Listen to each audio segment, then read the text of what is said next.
اعوذ باللہ من الشیطان اللعین الرجیم بسم اللہ الرحمن الرحیم وعنبا وقضبا وزیتونا ونخلا وحدائق غلبا وفاکہتا وابا متاعا لکم ولانعامکم اللہم صل علی محمد وآل محمد وعجل فرجهم۔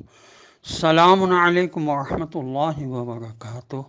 اللہ تبارک و تعالیٰ کا شکر ہے کہ میں نے سورہ عبسہ جو قرآن مجید کے 80 نمبر کا سورہ ہے اس کی چند آیات کی تلاوت کا شرف حاصل کیا۔ آیت نمبر 28 کا ترجمہ یہ ہے اور انگور اور سبزیاں اگائیں، آیت نمبر 29 کا ترجمہ یہ ہے اور زیتون اور کھجور، آیت نمبر 30 کا ترجمہ یہ ہے اور گھنے سرسبز و شاداب باغ، آیت نمبر 21 کا ترجمہ یہ ہے اور طرح طرح کے پھل اور چارہ اگایا، آیت نمبر 22 کا ترجمہ یہ ہے کہ تمہارے لیے بھی، آیت نمبر 31 کا ترجمہ یہ ہے کہ اور طرح طرح کے پھل اور چارہ اگایا، آیت نمبر 32 کا ترجمہ یہ ہے کہ تمہارے لیے بھی زندگی کا سامان ہے اور تمہارے جانوروں کے لیے بھی۔ تفسیر درہ منصور میں لکھا ہے کہ مشہور سنی مفسر علامہ جلال الدین سیوطی نے لکھا کہ ایک شخص نے حضرت ابو بکر سے اس آیت کی تفسیر پوچھی تو آپ نے فرمایا کہ مجھے کون سا آسمان سایہ دے گا اور کون سی زمین اپنی پشت پر مجھے اٹھائے گی اگر اللہ کے کلام کی تفسیر میں اپنی طرف سے کہہ دوں جس کو میں نہیں جانتا؟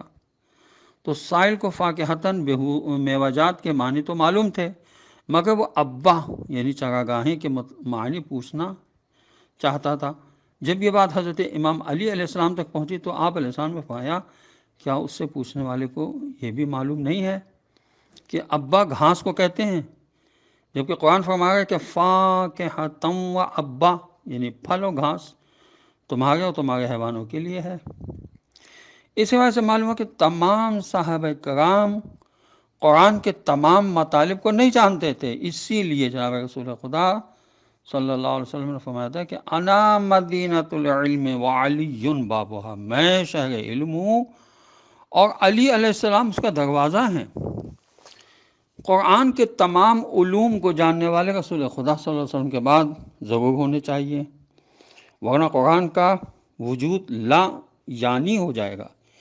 اسے ضروری تھا کہ خدا کوئی ایسے رسول صلی اللہ علیہ وسلم کے ورثہ کا سلسلہ قائم کرے جو قرآن کے تمام علوم سے کما حق واقف ہوں۔ اس لیے جناب رسول خدا صلی اللہ علیہ وسلم نے فرمایا کہ میں تم میں دو قیمتی چیزیں چھوڑے جا رہا ہوں، ایک اللہ کی کتاب، دوسری میری اطاعت، میرے اہل بیت علیہ الصلوۃ والسلام۔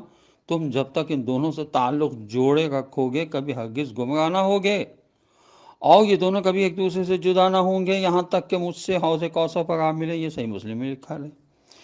تفسیر فی ظلال القرآن، تفسیر درہ منصور، تفسیر المیزان میں لکھا ہے کہ ایک دفعہ حضرت عمر نے ان آیات کو تلاوت فرمایا، اس کے بعد فرمایا میں ان آیات کا مطلب تو جانتا ہوں مگر ابا کیا چیز ہے اس کو نہیں جانتا۔ پھر فرمایا کیسے مشکل ہے کہ اب کو نہیں جانتا؟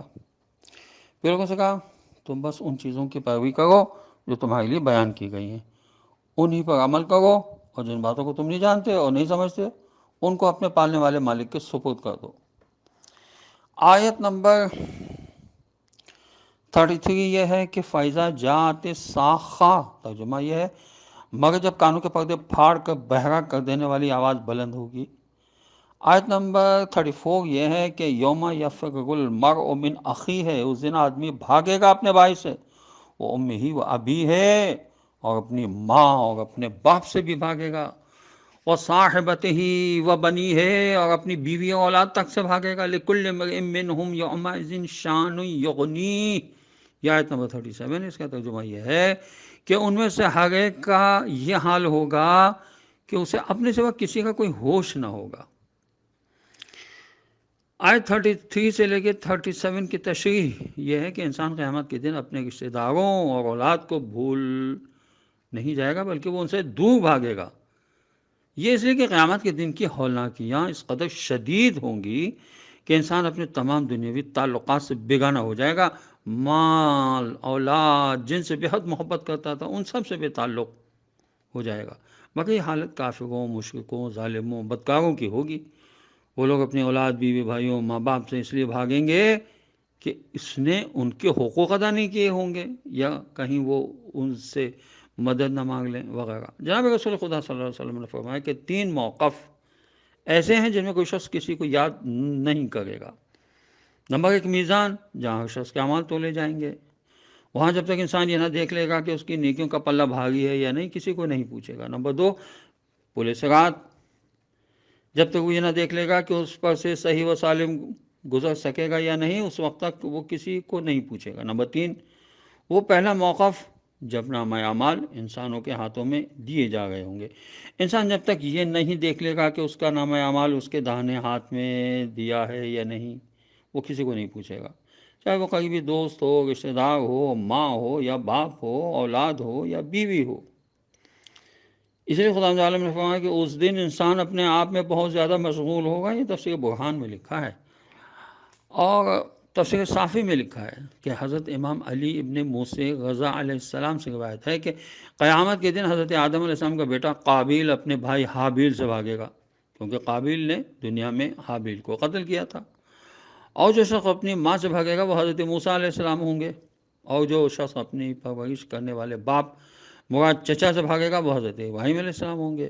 اور جو شخص اپنی بیوی سے بھاگے گا وہ حضرت لوط علیہ السلام ہوں گے. اور جو شخص اپنے بیٹے سے بھاگے گا وہ حضرت نوح علیہ السلام ہوں گے. علامہ شیخ صدوق کی کتاب ہے الخصال، اس میں لکھا ہے کہ حضرت موسیٰ علیہ السلام اپنی والدہ سے اس لیے بھاگیں گے کہ وہ ان کے حق میں واجبات ادا کرنے سے قاصر رہے تھے. اور حضرت ابراہیم علیہ السلام اپنے باپ چچا سے اس لیے بھاگیں گے کہ وہ مشرک تھے، جبکہ حضرت ابراہیم علیہ السلام کے اصل والد کا نام تاغخ تھا، اور آزر حضرت ابراہیم علیہ السلام کے چچا تھے اور پرورش کرنے والے تھے. یہ شیخ صدوق نے لکھا ہے اپنی کتاب الخصال میں.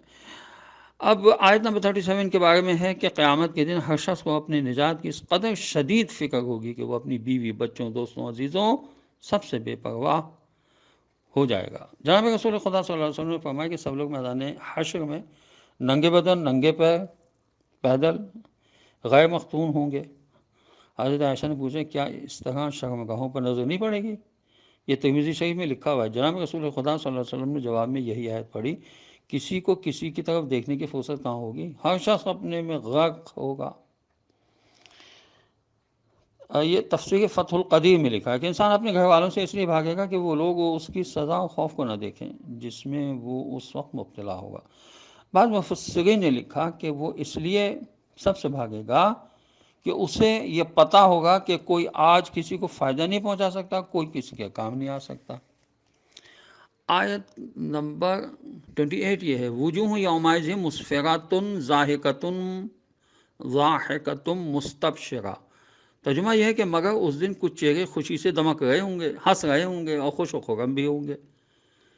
آیت نمبر 40 یہ ہے، ووجوہ یومئذ علیہا غبرہ. ترجمہ یہ ہے اور کچھ چہروں پر خاک اڑ رہی ہوگی. آیت نمبر 41 یہ ہے کہ ترحقها قطرہ، جن پر سیاہی دوڑ رہی ہوگی. اس وقت کی آخری آیت 42 یہ ہے کہ اولئک هم الکفرۃ الفجرہ. ترجمہ یہ ہے یہ کافر حق کے منکر و فاجر، بدکار و بدماش ہوں گے. تفسیر مجموع البیان اور تفسیر کبیر میں لکھا ہے کہ یہ اہل ایمان کے چہرے ہوں گے جن کو ان کا نامہ اعمال داہنے ہاتھ میں ملا ہوگا، اس لیے ان کو یقین کامل ہوگا کہ وہ کامیاب رہے. اسی کامیابی کے احساس سے ان کے چہرے خوشی سے تمتما رہے ہوں گے. آیت نمبر 40 اور 41 کا مطلب لکھا ہے کہ ذلت خدا کی سخت سزا کی وجہ سے ان کے چہرے غبار آلود، کدورت زدہ اور سیاہ ہوں گے. غبارہ کے معنی غبار کی تاریکی، اور قطرہ یعنی دھوئیں کی سیاہی کو کہتے ہیں، یعنی ان کے چہرے کالے سیاہ ہوں گے، یعنی کلموئے ہوں گے. یہ مفردات امام راغب نے لکھا ہے. شیخ الاسلام علامہ عثمانی نے لکھا کہ مطلب یہ کہ کافروں کے چہروں پر کفر کی سیاہی اور کدورت چھائی ہوئی ہوگی، اوپر سے فسق و فجور کے اندھیرے ان کے چہروں کو اور زیادہ سیاہ و تاریک کر دیں گے. شیخ الاسلام عثمانی نے لکھا آیت نمبر 42 کا مطلب یہ ہے کہ جو حق کے انکار کی ٹھان لے اس کو کتنا ہی سمجھاؤ ذرا نہ پسیجے گا، نہ خدا کی مخلوق سے شرمائے گا۔ خداوند عالم کی بارگاہ میں دعا کرنا چاہیے، اور میں دعا گو ہوں کہ پروردگار ہمیں قرآن پڑھنے سمجھنے اور اس پر عمل کرنے کی توفیق عطا فرما دے، اور امام زمانہ عجل اللہ تعالی فرج و شریف کے ظہور میں تعجیل فرما دے، اور ہمیں ان کے اعوان و انصار میں شامل فرما دے۔ والسلام علیکم ورحمۃ اللہ وبرکاتہ۔